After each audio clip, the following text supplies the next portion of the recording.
Freelancing শুরু করার 5টা কার্যকরী ধাপ নিয়ে 10 মিনিট স্কুলের একটা ভিডিও আছে, বিশাল জনপ্রিয় ভিডিও, প্রায় 12 লাখের বেশি মানুষ ওই ভিডিওটা দেখেছে। আজকে আমরা এই ভিডিওটা একসাথে দেখবো এবং এই ভিডিওর ব্যাপারে, জেনারেল ফ্রিল্যান্সিং এর ব্যাপারে আমার মতামত আমি শেয়ার করবো আপনাদের সাথে এই রিঅ্যাকশন ভিডিওতে। চলুন শুরু করা যাক। কিভাবে ফ্রিল্যান্সিং শুরু করা যায় বলুন তো? একটা কম্পিউটার থাকলেই তো শুরু করা যায়। ভিডিও বানিয়ে বিভিন্ন জায়গায় অ্যাড দেখে আর এখানে সেখানে ক্লিক করলেই তো ফ্রিল্যান্সিং শুরু করা যায়। ইউটিউব দেখে শুরু করা যেতে পারে, অথবা টুকটাক কোনো কোর্স করে। এই প্রশ্নটা আসলে সঠিক প্রশ্ন না। কিভাবে ফ্রিল্যান্সিং করা যায় এটা কাউকে জিজ্ঞেস করাই উচিত না, কারণ ফ্রিল্যান্সিং তো আসলে কোনো কাজ না। ফ্রিল্যান্সিং একটা কাজ করার পদ্ধতি, আমি আপনাদের আগেও বিভিন্ন সময় বলছি, বাট যারা জানেন না তাদের জন্য আরেকবার ছোট্ট করে বলতেছি। Freelancing is a type of work. এক ধরনের কাজকে আমরা ফ্রিল্যান্সিং বলি। কোন ধরনের কাজকে আমরা ফ্রিল্যান্সিং বলি? যখন একজন মানুষের ফিক্সড কোনো ক্লায়েন্ট থাকে না, বিভিন্ন ক্লায়েন্টের জন্য র্যান্ডমলি সে কাজ করতে থাকে, তখন তাকে ফ্রিল্যান্সার বলা হয়। যেমন ধরেন একজন ফটোগ্রাফার আজকে ওই মডেলের সাথে কাজ করতেছে, কালকে ওই বিয়েতে কাজ করতেছে, পরশুদিন অমুক ইনফ্লুয়েন্সার ডাকছে তার সাথে কাজ করতেছে, সে একজন ফ্রিল্যান্স ফটোগ্রাফার।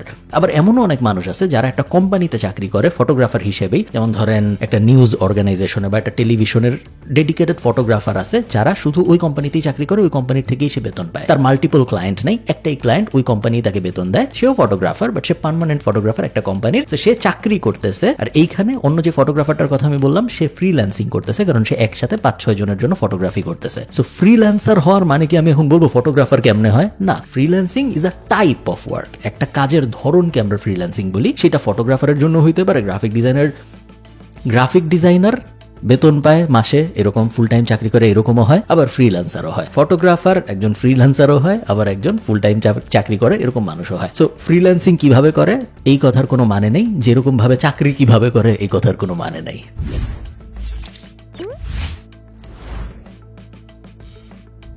ফ্রিল্যান্সিং শুরু করার 5টা সহজ স্টেপ শিখবো এই ভিডিওতে। So let's start. আমার খুব ভালো লাগে যখন কেউ অনেক সুন্দর করে কথা বলে এবং খুব প্রেজেন্টেবল হয়। আমি নিজেও তো প্রেজেন্টেবল না, আপনারা দেখতে পাইতেছেন আমি একটা সবুজ গেঞ্জি পরে র্যান্ডম ভিডিও করতেছি এবং আমার কথাবার্তাও করতেছি, খাইতেছি, এই ধরনের। বাট উনাকে যখন আমি দেখছি যে খুব সুন্দর একটা স্যুট পরে একদম প্রফেশনালি একটা হোয়াইট বোর্ডের সামনে দাঁড়িয়ে ভিডিও করছে, দেখতে খুব ইমপ্রেসিভ লাগে আমার এসব। ফ্রিল্যান্সিং শুরু করার প্রথম ধাপ একটা স্কিলকে প্রপারলি শেখা। আপনি ফ্রিল্যান্সিং করতে গেলে আপনাকে যে কোনো একটা স্কিল খুব ভালোভাবে শিখতে হবে, জানতে হবে, পারতে হবে, অ্যান্ড দেন আপনি ওই স্কিলটাকে সেল করে আসলে ফ্রিল্যান্স মার্কেট প্লেসে কাজ করতে পারবেন। সো প্রশ্ন এখানে থেকে যায় যে ভাই আমি আসলে ফ্রিল্যান্সিং তো করব, কিন্তু কোন স্কিলটা আসলে শিখবো? কোন স্কিলটা শিখবো এটাতে উনি যাওয়ার আগে আমি আপনাদের বলি যে হ্যাঁ, কথা সত্যি, ফ্রিল্যান্সিং বা যে কোনো ধরনের কাজ আমরা ফ্রিল্যান্সিং শুরু করার ওই অ্যাঙ্গেল আর বলবো না, যেহেতু আমরা শুরুতেই বললাম যে ফ্রিল্যান্সিং আসলে একটা কাজের টাইপ। সো ওইটাকে প্রায়োরিটি আমরা ওইভাবে দিব না। এটা বাংলাদেশ সরকার বলেন বা জেনারেল ইউটিউব সিন বলেন, সবাই ফ্রিল্যান্সিং বলে এই জিনিসটাকে পচায় ফেলছে। Freelancing is just a term, এটা আমরা আপাতত অ্যাভয়েড করি। যে কোনো কিছু করে টাকা আয় করার ফার্স্ট স্টেপ হলো একটা স্কিল শেখা। কারণ একজন মানুষ আরেকজন মানুষকে তখনই টাকা দেয় যখন সে তার কাছ থেকে একটা স্কিলড লেবার পায়, তাই না? আপনি আপনার বাসায় একজন ইলেকট্রিশিয়ান আসলো, আয়সা একটা ফ্যান লাগাইলো, তাকে আপনি কেন টাকা দিলেন? তাকে আপনি এই জন্য টাকা দিলেন কারণ তার একটা স্কিল আছে, ফ্যান লাগানোর স্কিল, ইলেকট্রিশিয়ানের স্কিল। সে ওই স্কিলটা অ্যাপ্লাই করে আপনার একটা কাজ করে দিছে যাতে আপনার লাভ হবে। আপনার লাভ হয়েছে কি, আপনার এখন ফ্যান ঘুরে আপনি বাতাস পান, তার লাভ হয়েছে কি, সে টাকা পাইছে। সো একটা উইন উইন সিচুয়েশন যখন ক্রিয়েট হয় একজনের স্কিলের বিনিময় এবং আরেকজনের টাকার বিনিময়, ওইটা একটা আইডিয়াল ট্রানজাকশন অফ বিজনেস, তাই না? সো এই ট্রানজাকশন হওয়ার জন্য যে জিনিসটা অবশ্যই লাগে সেটা হলো একটা স্কিল। একটা স্কিল যদি না থাকে, ওই ইলেকট্রিশিয়ানের কাজকর্ম করার স্কিল না থাকতো, সেক্ষেত্রে তো আপনি তাকে টাকা দিতেন না। সো স্কিল অবশ্যই প্রাইমারি। সেকেন্ড আরেকটা যে জিনিস খুব ইম্পর্টেন্ট সেটা হলো দ্য এবিলিটি টু সেল। এটা হয়তো উনি বলেন না, আমি জানি না সামনে বলবেন নাকি। শুধু একটা স্কিল জানি এটা এনাফ না, স্কিলটা বেচতে পারার এবিলিটিটা খুব বেশি ইম্পর্টেন্ট। যদি আপনি আপনার স্কিলটা বেচতেই না পারেন, মানুষ যদি না বুঝে, মানুষকে যদি আপনি কনভিন্স করতে না পারেন যে হ্যাঁ অন্যান্য যত ইলেকট্রিশিয়ান আছে তাদেরকে হায়ার না করে আমাকে হায়ার করা উচিত, কারণ আমি এই কারণে ভালো, এই জিনিস আমি করছি, দেখো আগে এগুলা ভালো, তাহলে কিন্তু আপনি আগাইতে পারবেন না, আপনি যত বড় স্কিলড মানুষই হন। সো স্কিল অনেক ইম্পর্টেন্ট, সেল করতে পারার স্কিল আরো বেশি ইম্পর্টেন্ট। সেক্ষেত্রে আমি আপনাদেরকে দু একটা সাজেশন দিতে পারি। যেমন আপনারা যদি ডেটা এন্ট্রি বা রাইটিং রিলেটেড কোনো কাজ করতে চান, সেক্ষেত্রে আপনাদেরকে মাইক্রোসফট অফিস বা গুগল ডক, স্প্রেডশিট এই টাইপের জিনিসপাতিগুলো শিখতে হবে। উনি এখানে একটা দাগ দিল, কিন্তু আমি আপনাদের বলি এই যে data entry, Microsoft Office, Google doc sheet, এগুলো কোনো স্কিলের মধ্যে পড়ে না, এগুলোর পিছনে যাওয়া যাবে না। এমন কিছু যা একটা 5-10 বছরের বাচ্চাকে 1-2 ঘন্টার মধ্যে শিখায় ফেলা যায় সেটা কোনো স্কিল না, এটা কমন সেন্স দিয়ে বোঝা যায়। আমি যদি আমার 10 বছরের ছেলেকে, 10 বছরের মেয়েকে, 10 বছরের ভাইগনাকে, 10 বছরের কোনো এক পিচ্চিকে এখানে এই চেয়ারটায় ওকে বসায় রাখি এবং ওকে আমি এখানে দেখাই যে কিভাবে মাইক্রোসফট ওয়ার্ডে কাজ করতে হয়, কিভাবে এক্সেলে কাজ করতে হয়, 1 ঘন্টার বেশি লাগবে না ওরা পুরো জিনিস বুঝাই ফেলে। মাইক্রোসফট ওয়ার্ডের আবার কাজ কি? একটা সাদা মাইক্রোসফট ওয়ার্ড বের করে কিবোর্ড দিয়ে টাইপ করলেই তো মাইক্রোসফট ওয়ার্ডের কাজ হয়ে যায়। ফরম্যাটিং এর বেসিক সবাই পারে, টাইমস নিউ রোমান দিবন এরিয়াল দিয়ে ওগুলো সবাই পারে। গুগল ডক সেম জিনিস। এক্সেল একটু অ্যাডভান্সড, বাট এআই চলে আসার কারণে এক্সেলও অ্যাকচুয়ালি মিডিওকার লেভেলের হয়ে যাচ্ছে আস্তে আস্তে। বেশিরভাগ মানুষের অ্যাডভান্সড এক্সেল ফাংশনালিটির জন্য এআই এর হেল্পে তারা করে ফেলতে পারে। সো ডেটা এন্ট্রি টাইপ জিনিসপত্র আমি স্কিলের কাতারে রাখি না। সাধারণত পিরামিডের একদম নিচে ধরেন সবচেয়ে বাজে কোয়ালিটির মানুষজন যারা কিছু একটা করতে চায় তারা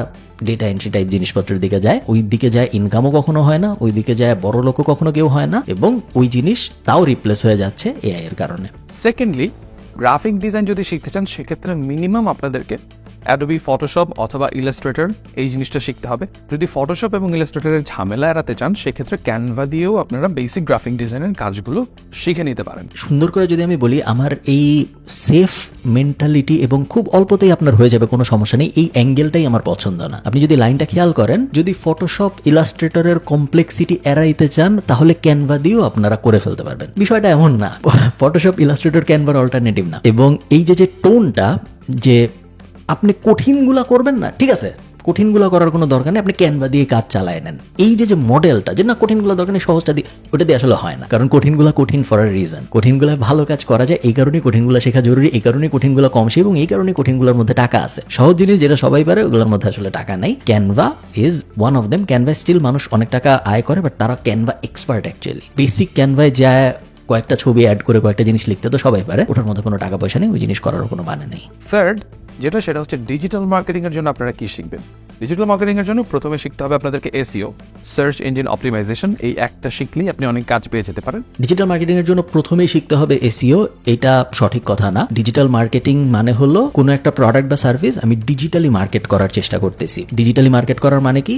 বিলবোর্ড বসাবো না, ফেসবুকে অ্যাড দিব, টিভিতে অ্যাড চালাবো না, ইউটিউবের ভিডিওর মাঝখানে অ্যাড আসবে, এমন কোনো কিছু যেটা আমি ডিজিটালি একটা মানুষের কাছে পৌঁছানোর চেষ্টা করতেছি, ওইটাই digital marketing. So digital marketing অনেক রকম হইতে পারে। ইমেল পাঠানো একটা ডিজিটাল মার্কেটিং এর অংশ, ফেসবুকে অ্যাড দেওয়া একটা ডিজিটাল মার্কেটিং এর অংশ, ফেসবুকে নর্মালি অর্গানিক পোস্ট করাও ডিজিটাল মার্কেটিং এর অংশ হইতে পারে। ইনফ্লুয়েন্সার মার্কেটিং আছে, এআই মার্কেটিং চলে আসছে, এসইও আছে, গ্রোথ হ্যাকিং আছে, অনেক ধরেন 20-30টা সাব সেগমেন্ট আছে। তো ডিজিটাল মার্কেটিং এর জন্য এসইও শেখাটাই জরুরি, এটা আমি কখনো মনে করি না। ইনফ্যাক্ট অনেক মার্কেট আছে যেসব মার্কেটে এসইও শেখা আসলে জরুরি না, এবং ওইসব মার্কেট এমন যেসব মার্কেটে এসইও থেকে অন্যান্য প্ল্যাটফর্ম এত ভালো কাজ করে যে এসইও শেখাটা অ্যাকচুয়ালি একটা লস প্রজেক্ট ওইসব মার্কেটের জন্য। এটা ছাড়াও অন্যান্য প্ল্যাটফর্মের অপারেশনগুলো আপনারা শিখতে পারেন, যেমন ফেসবুক মার্কেটিং কিংবা ইনস্টাগ্রাম মার্কেটিং কিংবা গুগল অ্যাডস, অথবা আপনারা ওয়েব রিসার্চ করেও বেসিক্যালি ডিজিটাল মার্কেটিং এর বেসিক কাজগুলো করতে পারেন। Web research is not really part of digital marketing. Web research বা সোজা বাংলায় রিসার্চ সব ফিল্ডের জন্য অ্যাপ্লিকেবল হয়। সাধারণত রিসার্চ একটা আলাদা ফিল্ড হিসেবেই ধরা হয়, বাট সব কিছুর জন্যই রিসার্চ লাগে। যে গ্রাফিক ডিজাইন করতেছে তারও রিসার্চ করতে হয়, কিরকম কালার থিওরি ইউজ করবো, কিরকম ডিজাইন বানাবো, ডিজাইন ইন্সপিরেশন কোথা থেকে আসবে। যে ভিডিও এডিট করতেছে তারও রিসার্চ করতে হয়, যে ডিজিটাল মার্কেটিং করতেছে তারও রিসার্চ করতে হয়। সো ওয়েব রিসার্চ একটা সেপারেট ক্যাটাগরি বলা উচিত হবে না। সো এই স্কিলগুলো শিখে ডিজিটাল মার্কেটিং রিলেটেড কাজগুলো করা যাবে। দেন ভিডিও এডিটিং এর জন্য আসলে আপনাকে কিছু পার্টিকুলার সফটওয়্যার শিখতে হবে। সেটা অনেক ফ্রি সফটওয়্যার আছে, ফিল্মোরা আছে, অ্যাডোবি প্রিমিয়ার প্রো আছে, ফাইনাল কাট প্রো আছে, অ্যাডোবি আফটার ইফেক্ট আছে। এগুলোর যে কোনো একটা শিখে আপনি ভিডিও এডিটিং এর কাজটা শিখতে পারেন, এবং সেই স্কিলটা সেল করে আপনি ফ্রিল্যান্সিং করতে পারেন।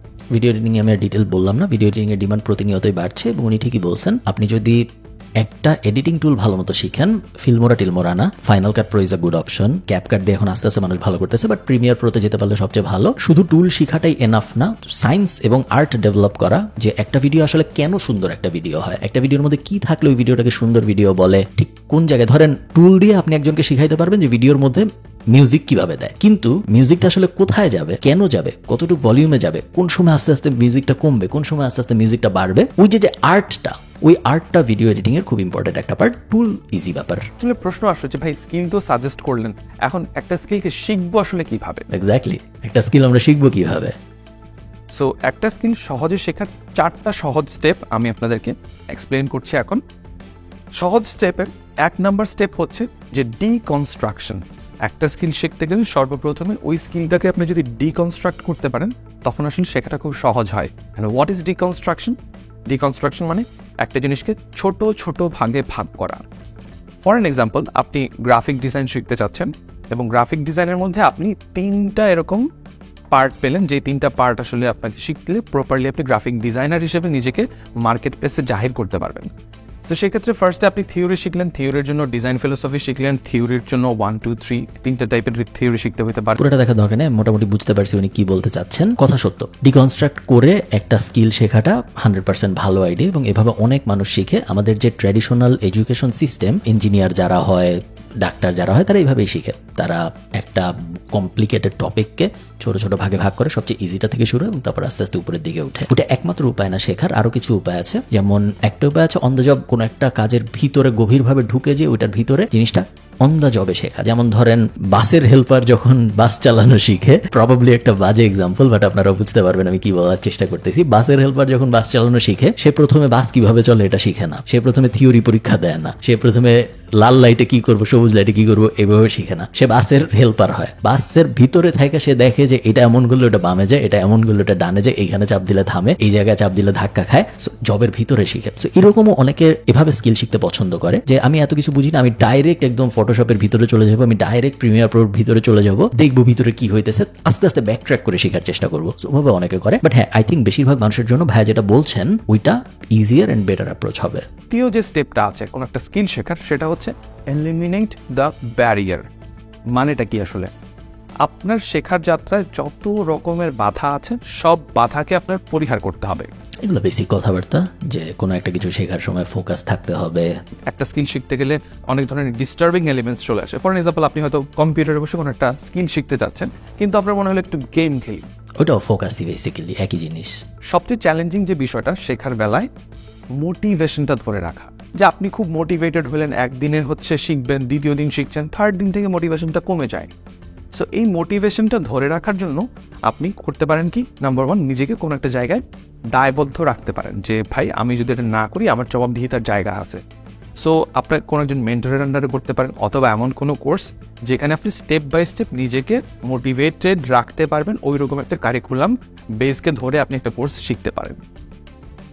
কোনো একটা কিছুর মোটিভেশন মূলত যায় হলো যখন ওই জিনিসটা কঠিন হওয়া শুরু করে। কারণ কঠিন হওয়ার আগ পর্যন্ত সবকিছুই মজার। কোনো একটা সহজ জিনিস যদি আমি আপনাকে করতে দিই, আপনি দিনের পর দিন করতে পারবেন, কোনো সমস্যা নেই, দেখবেন ভালোই লাগতেছে। যখনই ওই জিনিস আস্তে আস্তে কঠিন হয় তখন মোটিভেশন আস্তে আস্তে কমে, কারণ ব্রেইন আমাদের বলে অন্যান্য আরো অনেক সহজ জিনিস আছে চারিদিকে, ওগুলা কর, এটা করতেছিস কেন এই কঠিন জিনিসটা। সো মোটিভেশন আনার সবচেয়ে বেস্ট উপায় হলো কুইক উইন্স অ্যাচিভ করার চেষ্টা করা। আপনি ধরেন খুব তাড়াতাড়ি একটা এমন লোগো বানায় ফেলতে পারছেন যেই লোগোটা অ্যাপ্রিসিয়েটেডও হয়েছে এবং অ্যাকচুয়ালি রিয়েল লাইফে ইউজও করতেছে মানুষজন। আপনি খুব তাড়াতাড়ি একটা ক্লায়েন্ট পেয়ে গেছেন যে আপনাকে অল্প টাকা দিছে বা ফ্রি কাজই আপনি করার কারো অপরচুনিটি পাইছেন। সো কাজগুলা পাইলে যখন ডোপামিন আসে তখন মোটিভেশন আসে। যে কোনো কাজে আপনি যখন শিখতে যাবেন শুরুতে অনেক সহজ থাকে, তারপর একটু কঠিন হয়, তারপর আর একটু কঠিন হয়, তারপর অনেক কঠিন হয়, তারপর আরো অনেক কঠিন, তারপর আবার আস্তে আস্তে সহজ হওয়া শুরু হয়। এই যে কঠিন হওয়ার পার্টটা, ওই পার্টটাই মেনলি মানুষ মোটিভেশনটা ধরে রাখতে পারে না, কারণ জিনিস কঠিন হয়ে গেছে।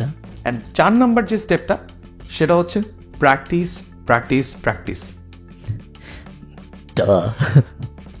অবশ্যই, আসলে অবভিয়াস, আমি 10 মিনিট স্কুল তো আসলে ম্যাস মানুষজনের জন্য ভিডিও বানায়, সবাই দেখবে।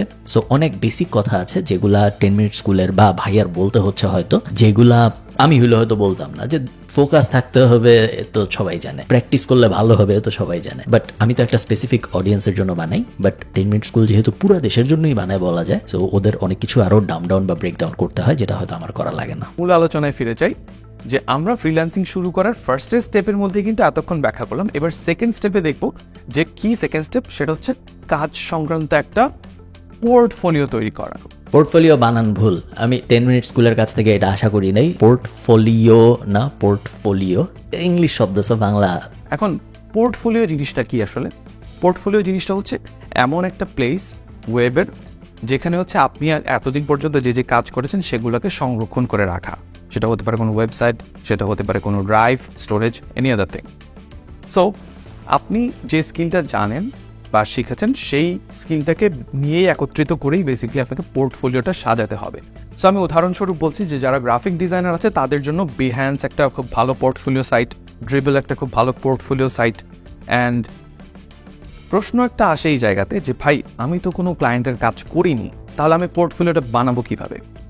সেক্ষেত্রে চিন্তার কোনো কারণ নাই, কারণ আপনি যখন একটা কাজ বা স্কিল শিখছেন তখন ওই কাজ বা স্কিল শিখতে গিয়ে আপনি অনেক ধরনের প্রজেক্ট করেন, সেই প্রজেক্টগুলোকে দিয়েই কিন্তু আপনি সুন্দর একটা পোর্টফোলিও বানিয়ে ফেলতে পারেন। পোর্টফোলিও যদি আপনার না থাকে, বা পোর্টফোলিও তো একটা কঠিন শব্দ, সহজ করে বললে example of what you learn, এটা যদি আপনার না থাকে তাহলে আপনি কোনো জায়গায় যেই ভালো করতে পারবেন না এরকম ক্ষেত্রে। কারণ দেখেন, একটা ডাক্তার কেন একটা জায়গায় চাকরি পায়? কারণ ওর একটা সার্টিফিকেট আছে, এই সার্টিফিকেট দেখেই যে চাকরি দিচ্ছে সে হসপিটাল বুঝে যে হ্যাঁ ওর এই সার্টিফিকেট আছে, ওর FCPS আছে, MBBS আছে, ও ডাক্তারি তার মানে পারে, ওকে ছোট পজিশনে নেই, তারপর জবের ভিতরে আস্তে আস্তে ওকে উপরের দিকে উঠাবো যদি ওর পারফরমেন্স ভালো হয়। একজন লোগো ডিজাইনার যখন আপনার সামনে আসে, একটা ভিডিও এডিটর যখন আপনার সামনে আসে, একটা AI কোডার যখন আপনার সামনে আসে, একটা এলিমেন্টর এক্সপার্ট যখন আপনার সামনে আসে, এই সব স্কিলের তো সার্টিফিকেট নেই। সো কিভাবে বুঝবো?